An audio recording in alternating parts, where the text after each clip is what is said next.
BFM Business présente Edwige Chevrillon, la grande interview. Bonsoir à tous, bienvenue dans la grande interview. Mon invité de ce soir, c'est Bruno Bonnel, secrétaire général de France 2030. Bruno Bonnel, bonsoir. Bonsoir. Merci d'être avec nous. Si je vous ai demandé d'être là, d'abord, c'est un peu l'heure de faire un bilan. Ça fait 2 ans que vous êtes à la tête de France 2030. On sait qu'il y a des nouveaux défis qui ont été, pour France 2030, qui ont été fixés par le gouvernement et le président Macron. Il y a l'intelligence artificielle, il y a le nucléaire. Mais là, on parle beaucoup de vous en disant, mais tiens, 54 milliards d'euros... il y a forcément quelque chose à gratter. On sait qu'on est dans une époque où on cherche un peu tout azimut, ou du moins Bruno Le Maire cherche tout azimut. Il faut bien trouver 20 milliards, paraît-il, d'économies d'ici très peu de temps. Et bien ça y est, on les a trouvés. France 2030, on va vous raboter une partie des crédits qui vous sont alloués et qui n'ont pas été justement donnés aux entreprises. Écoutez, aujourd'hui, sur ces 54 milliards, il y en a 30 qui ont été engagés par le gouvernement. Ils ont été décidés lors du PLF de 2021 d'une façon globale et donc un peu sanctuarisés. Et en tout cas, à l'heure où je vous parle, il n'y a pas eu d'annonce sur ce que vous appelez un rabotage. Par contre, on a à faire notre part aussi. Oui. Notre part aussi, elle est un peu différente.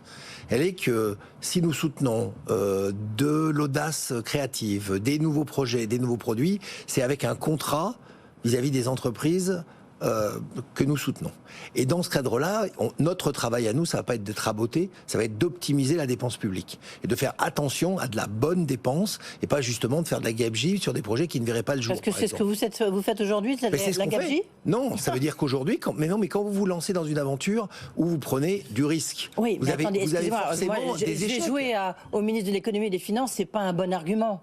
Si j'ai envie de vous raboter 5 milliards, sachant qu'il n'y en a que 30 milliards qui ont été engagés, eh ben, je vous les prends. Et puis je vous dis, mais attendez, c'est formidable ce que vous faites. Et puis simplement, on a le temps, c'est France 2030, donc on verra après les agences de notation. Si c'était aussi simple, mais ce n'est pas aussi simple, et vous le savez, c'est pas le ministre des Finances qui va décider, c'est quelque chose qui a été voté par le Parlement d'une façon définitive, avec un objectif à 2030. Donc non, ce n'est pas aussi simple, on ne peut pas décider d'une façon arbitraire de couper dans des budgets. Donc la question, c'est plutôt de se dire, il faut réfléchir à la bonne et à la mauvaise dépense. Les dépenses d'investissement d'avenir pour la France sont importantes et critiques. Ne les mélangeons pas avec des économies à faire sur des dépenses qui sont sans impact pour le futur. Donc personne aujourd'hui, Bruno Bonnel, ne vous a demandé, parce que c'est ce qu'on entend, pardonnez-moi, c'est pour ça que je vous pose la question, ne vous a dit, tiens, on regarde parce qu'on a besoin, la situation est critique, il faut que tu nous aides, on a besoin, parce que les PLF, excusez-moi, là, ils se sont assis sur tous les PLF 2023, 2024, etc. Non, c'est... Personne ne m'a demandé, parce que tout le monde est conscient de l'importance de ces budgets pour l'avenir. L'impact du plan France 2030 par une autorité indépendante en juin dernier, il y a 6 mois, c'est un impact sur le PIB d'entre 50 et 80 milliards par an à l'horizon 2030. On ne veut pas handicaper ce futur-là. Aussi en faisant des espèces de rabotage à court terme sur des investissements d'avenir. C'est ce qu'ils font sur MaPrimeRénov', sur le logement. Mais moi, dans ce qui se passe dans les ministères n'est pas de mon ressort. Moi, je travaille pour la France de 2030 et en solidarité avec le gouvernement. C'est-à-dire que l'idée de dire, par contre, on va optimiser les dépenses, on va réfléchir la vitesse à laquelle on va les exécuter et on va faire attention justement à leur impact, ça me semble plus important que les raboter. Donc vous dites, il n'y a pas de menace. Non.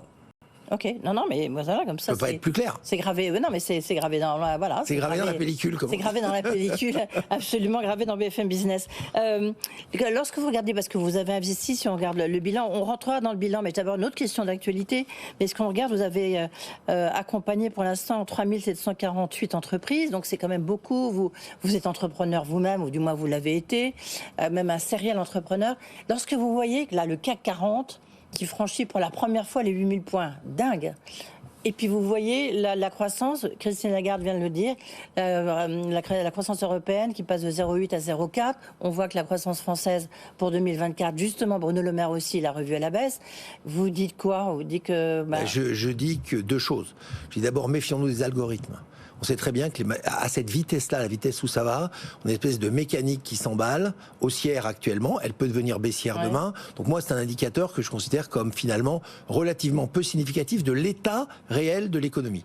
On est effectivement dans un trou d'air pour 2 raisons. La première, c'est que l'investissement en capital privé dans les entreprises petites, moyennes et audacieuses a fondu. Aujourd'hui, il y a une espèce, on se replie sur les grosses boîtes. D'où le phénomène du CAC 40 d'ailleurs. Ça, c'est un problème critique. Un pays ne peut pas compter que sur son gouvernement pour faire le financement des entreprises audacieuses. Ça, c'est le premier point. Le deuxième, c'est qu'en termes de consommation avec l'inflation qu'on a aujourd'hui, effectivement, les gens font des choix, font des tris, et ça impacte considérablement l'activité économique.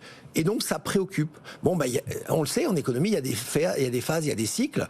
Bon, on est plutôt en bas de cycle. Et est-ce que vous dites qu'il y a un trou d'air, vous le sentez auprès des entreprises que vous accompagnez? Il y a un trou d'air d'activité? Je sens un trou d'air très clair sur la recherche de financement complémentaire aux subventions que le gouvernement propose aux entreprises innovantes. Ça, c'est clair. Combien d'entreprises m'appellent en me disant « Fedel, c'est formidable, on a obtenu 2 millions, 3 millions de subventions sur un projet formidable, mais on ne trouve pas le capital en face, parce que vous savez que les subventions doivent être ajustées par des fonds propres qui leur correspondent, c'est la règle, c'est une loi, on ne peut pas en déroger, et ils nous disent on ne trouve pas. Et par contre, on ne peut pas faire et la subvention et le soutien en fonds propres. Donc ça bloque.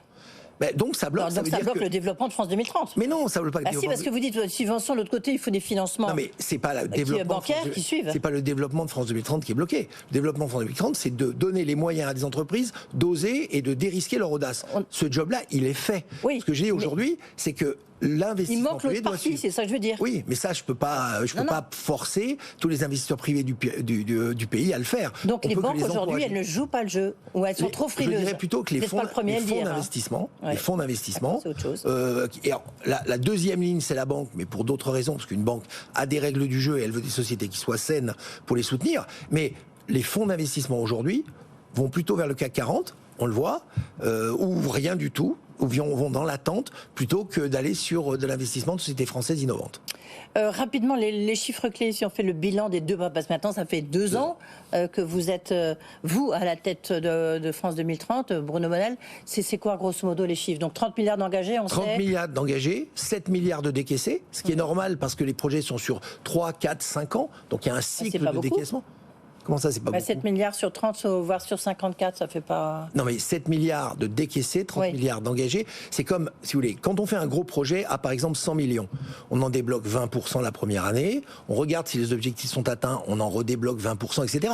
Donc ça s'étale. Donc un ratio de 20% à peu près d'engagement au bout de 2 ans me paraît pas complètement farfelu, il est assez cohérent. La deuxième chose à dire, c'est 60% hors Île-de-France, 46% de PME, de TI, donc de petites boîtes, contrairement à des plans d'investissement d'avenir d'avant, qui est plutôt orienté sur les grosses entreprises, qui représentent moins de 20% du soutien. Le solde, c'est les centres de recherche et les centres de formation. Ça, c'est la grande photo.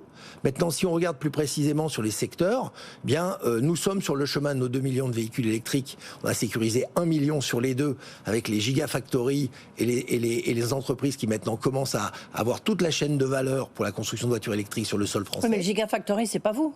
Mais bien sûr que c'est nous. Vous avez investi combien dedans?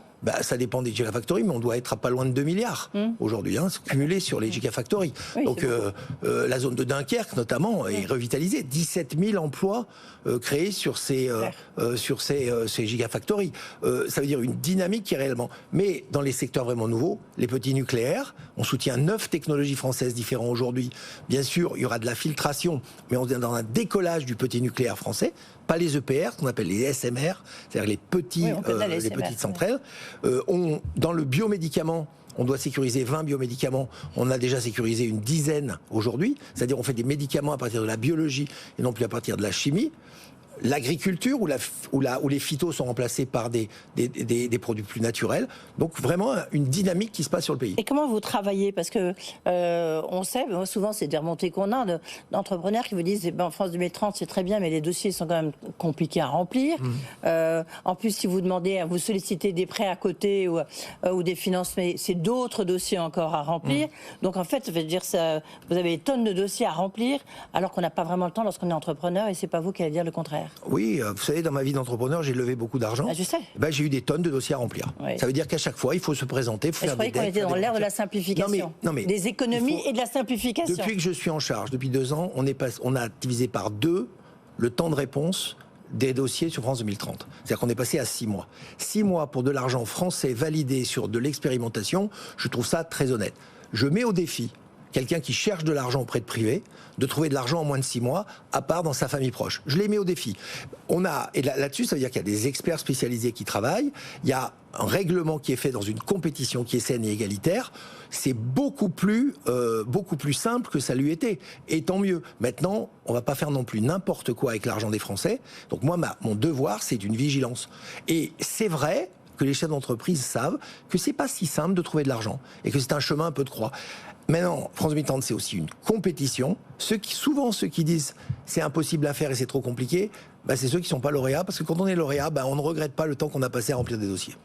D'accord, donc c'est un petit tacle à ceux qui sont mécontents. Quels sont un peu les nouveaux défis? Parce que je crois que c'était le 11 décembre dernier, déjà ça remonte. Emmanuel Macron était allé à Toulouse, parce que Toulouse, on sait bien, c'est une région extrêmement dynamique. Je crois que vous avez même déjà dépensé 1,2 milliard sur cette zone-là. Il a fixé un peu les nouveaux défis, les nouvelles zones importantes pour vous. Et il y a notamment le nucléaire, vous en avez dit un mot. Et puis il y a la technologie, le quantique. Mais maintenant, nous, on voit tous les jours, en plus sur BFM Business, on ne parle que de ça, il y a l'intelligence artificielle. Qu'est-ce que vous faites pour l'intelligence artificielle? C'est la question que je posais du reste à Nicolas Dufourc, avec qui vous travaillez, le patron de BPI France, parce qu'il y a des fonds qui seront investis, mais c'est minuscule par rapport aux fonds qui seront investis par nos amis américains. Donc, qu'est-ce que vous pouvez faire pour que la France compte? Alors aujourd'hui, dans le quantique, nous soutenons 5 sociétés différentes avec 5 technologies quantiques différentes. C'est un domaine excessivement compliqué à expliquer au grand public, dont je ne vais pas m'y lancer. Mais pour simplifier, il n'y a aujourd'hui pas de définition de la technologie qui va gagner. C'est pas comme dans le microprocesseur où on sait maintenant que c'est à base de silicium et que ça roule, etc. 400 millions de levées à l'échelle française sur des start-up du quantique. 400 millions. On n'est pas ridicule. 20% des ordinateurs quantiques vendus dans le monde sont français. On n'est pas ridicule. C'est-à-dire que c'est autant que les Canadiens et c'est juste derrière les Américains. On n'est absolument pas ridicule dans ce domaine et je pense qu'il faut véritablement... Les Américains, ils ont investi combien dans le quantique? Probablement avec un 0 de plus. Oui, mais les Américains, c'est un continent. Si on regarde maintenant ce qu'ont fait les Allemands, les Italiens, les Espagnols, les Français, etc., on est dans le part. Nous faisons, les Français, notre part. Par contre, là où vous avez raison, c'est que ça devient des défis continentaux, comme l'espace, par exemple, qui a été effectivement donné à Toulouse par le président de la République comme une grande direction, et qu'il faut continuer d'une façon obsessionnelle à encourager l'Europe à travailler autour de ces sujets. Oui, mais enfin maintenant, dans l'espace, ça fait partie des domaines, le spatial, des domaines qui vont être rabotés, justement, par le ministre de l'économie. En disant, voilà, lorsqu'on voit un peu les déboires européens, on se dit que, allez, hop, un petit coup de rabot. Oui, mais nous, à l'inverse, vous voyez, France 2030, c'est à l'inverse, on surinvestit dans l'espace aujourd'hui, on met 1 milliard d'euros sur la table pour les micro-lanceurs. On a 9 sociétés de micro-lanceurs qui ont été sélectionnées. L'objectif d'avoir un micro-lanceur français d'ici 2030. Hyperspace vient de tester ses moteurs. Ils pensent lancer l'année prochaine. C'est encore une fois un pari qu'on fait avec France 2030. Bruno Bonnel, je reviens un instant sur l'intelligence artificielle et les robots. Ce matin, il y avait le patron de Téléperformance qui disait mais attendez, il faut pas complètement fantasmer, arrêter les fantasmes sur l'intelligence artificielle et sur les robots. Vous étiez le patron de la filière robotique. Vous avez créé une entreprise de robots, donc vous connaissez ça par cœur. Est-ce que les robots vont remplacer l'être humain et est-ce que l'intelligence artificielle va nous faire disparaître? Dans certains domaines d'activité, les robots vont remplacer les humains et tant mieux. Pour des tâches pénibles, répétitives. On le voit d'ailleurs déjà dans les entreprises. J'ai visité une entreprise il n'y a pas longtemps où des robots on porte des charges lourdes, plient des tôles qui sont impossibles à plier, etc. Par contre, quand on lit IA, beaucoup de gens lisent intelligence artificielle. Moi, je dis c'est intelligence augmentée.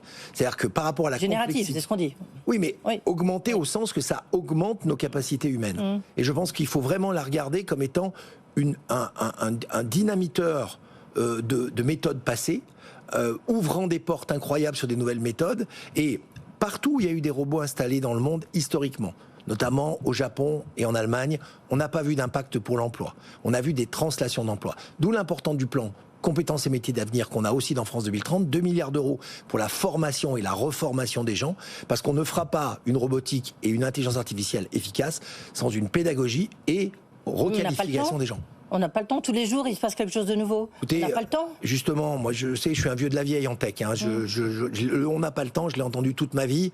Je m'aperçois qu'il y a même des cycles d'adaptation, des cycles d'acceptabilité. C'est pas la peine de faire c'est le lièvre et la tortue, la technologie. L'important, c'est celui qui gagne la course à la fin. Il y a une vraie révolution avec l'intelligence artificielle, quand même. La révolution de l'acceptabilité, elle n'est pas là, je suis d'accord avec vous, mais en même temps ça continue. Non mais ça rentre partout, ça s'infiltre partout, mais évidemment, ça change tout. Mais évidemment, mais rappelez-vous, on disait exactement la même chose du numérique et du digital. Or, il a bien fallu 20 ans d'adoption et on n'a pas été les derniers en logiciel, loin de là en France. Donc je crois que je vous reprends l'histoire du lièvre et la tortue. Il y a beaucoup de gens qui annoncent des choses et qui partent devant. Il y a des gens qui sont un peu plus pépères. À la fin de la route, on sait qui c'est qui gagne. Ouais. Et vous, qu'est-ce que vous faites sur l'intelligence artificielle? Alors, en dehors du plan... Sur le quantique, on a compris. Donc là, vous êtes très fiers de vos investissements, de vos 400 millions. Non, mais non seulement je suis très fier, mais la réalité, c'est qu'on a reçu aujourd'hui, je l'ai introduit ce matin, Q2B, qui est la conférence internationale sur le quantique, qui est à Paris, où il y avait tous les internationaux qui sont venus pour écouter et reconnaître la qualité française dans ce domaine. Donc c'est pas juste anecdotiquement, on est fiers d'avoir mis de l'argent. On a des vrais talents, des vraies compétences. D'ailleurs, on a 2 prix Nobel, 2 années de suite, dans le quantique qui sont français. Donc, je crois que c'est quand même important à souligner. Sur l'IA, ça doit être, l'intelligence artificielle et pour moi l'intelligence augmentée, elle doit être de partout dans toute la chaîne. Oui. Elle peut aussi bien être dans l'agriculture que dans la robotique, que dans l'industrie et la décarbonisation ou l'hydrogène. L'important, c'est de comprendre que c'est une nouvelle manière de mieux produire, de mieux être efficace, enfin d'être plus efficace dans nos cycles de production, de mieux finalement vivre et se réinventer. Oui, et qu'est-ce que vous faites ? Mais qu'est-ce qu'on fait ? Non mais qu'est-ce qu'on fait ? Je fais le travail France que je fais pour 2030, enfin vous. On investit, on met de l'argent derrière les sociétés, qu'elles soient dans l'intelligence artificielle. On vient de conclure 3 années d'un investissement qui s'appelle Confiance IA pour donner des outils et des méthodes d'estimation d'intelligence artificielle. C'est des programmes en fait. Des programmes, bien sûr. Et on soutient des centres de recherche, on soutient de l'application, notamment en robotique, avec des logiciels qui sont capables de piloter ou des robots ou par exemple des satellites. C'est-à-dire qu'on a un travail qui est un peu derrière le rideau de soutien à la technologie d'IA. Un dernier mot, il nous reste 1 minute, Bruno Bonnel, sur l'agriculture, parce que France 2030, vous investissez aussi dans l'agriculture. Comment, qu'est-ce que vous faites? Vous voyez, on s'adresse, c'est 2 milliards. Pas tellement, donc déjà, c'est 2 milliards d'euros. C'est énorme, 2 milliards d'euros pour le coup. Pour l'agriculture, c'est 2 milliards d'euros, 1 milliard déjà engagé. Donc quoi? Transformation des phytosanitaires vers des méthodes qui soient plus acceptables pour la planète, très important.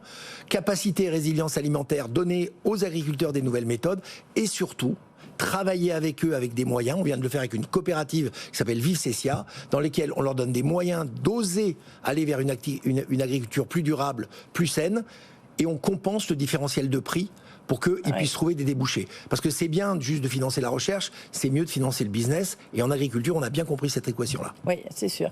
Merci beaucoup Bruno Bonnel d'être venu ici nous expliquer un peu ce bilan et qu'en quoi vous n'êtes pas menacé par Bruno Le Maire, qui ne va pas raboter votre budget. Merci. Bruno Bonnel, le secrétaire général de France 2030, était notre invité.